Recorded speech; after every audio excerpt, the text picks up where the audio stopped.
ഓം ശ്രീ ഗുരുഭ്യോ നമഃ. സന്തോഷത്തെ സ്വാഗതം ചെയ്യുന്നത് പോലെ ദുഃഖത്തെയും സ്വാഗതം ചെയ്യുക. വാസ്തവത്തിൽ ബുദ്ധിമുട്ടുകൾ മൂലമുണ്ടാകുന്ന സന്തോഷവുമായി താരതമ്യപ്പെടുത്തുമ്പോൾ സന്തോഷത്തിൽ നിന്ന് നിങ്ങൾ നേടുന്ന സന്തോഷം നിസ്സാരമാണ്. ഈ വസ്തുതയ്ക്ക് സാക്ഷ്യം വഹിക്കുന്ന ആളുകളുടെ ഉദാഹരണങ്ങളാൽ ചരിത്രം നിറഞ്ഞിരിക്കുന്നു. എല്ലാ ആദരണീയരായ ആളുകളും സന്തോഷം അനുഭവിക്കുന്നതിന് മുൻപ് അഗ്നിപരീക്ഷകൾക്ക് വിധേയമാകേണ്ടി വന്നിട്ടുണ്ട്. ന സുഖാത് ലഭ്യതേ സുഖം. സന്തോഷത്തിൽ നിന്ന് ഒരിക്കലും സന്തോഷം ലഭിക്കില്ല. ദുഃഖത്തിൽ നിന്ന് മാത്രമേ സുഖം ഉത്ഭവിക്കുകയുള്ളൂ.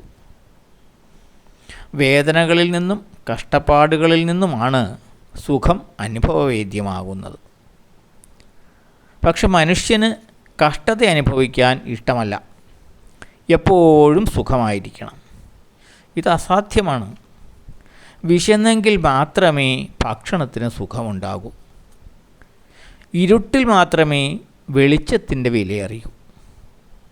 നല്ല ചൂടുള്ളപ്പോഴേ തണുപ്പിൻ്റെ സുഖമറിയൂ. ഈ സത്യം മനസ്സിലാക്കണം. ഒരു സ്ത്രീ പ്രസവ വേദന അനുഭവിച്ചെങ്കിൽ മാത്രമേ മാതൃത്വത്തിൻ്റെ സുഖം അനുഭവിക്കുവാൻ കഴിയൂ. അതാണ് പറഞ്ഞത്, ദുഃഖത്തിൽ നിന്ന് മാത്രമേ സുഖം ഉത്ഭവിക്കുകയുള്ളൂ.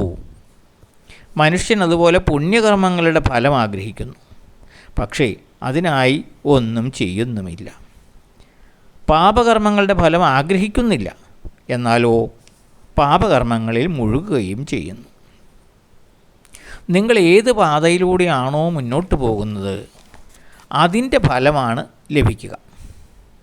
അപ്പോൾ അനന്തര ഫലങ്ങൾ നേരിടാൻ തയ്യാറല്ലെങ്കിൽ തെറ്റായ പാതയിൽ സഞ്ചരിക്കാതിരിക്കുക. നന്മയുടെ പാതയിൽ സഞ്ചരിക്കുക. അപ്പോൾ സത്ഫലങ്ങൾ, പുണ്യഫലങ്ങൾ ലഭിക്കും. ഓം ശ്രീ ഗുരുഭ്യോ നമഃ.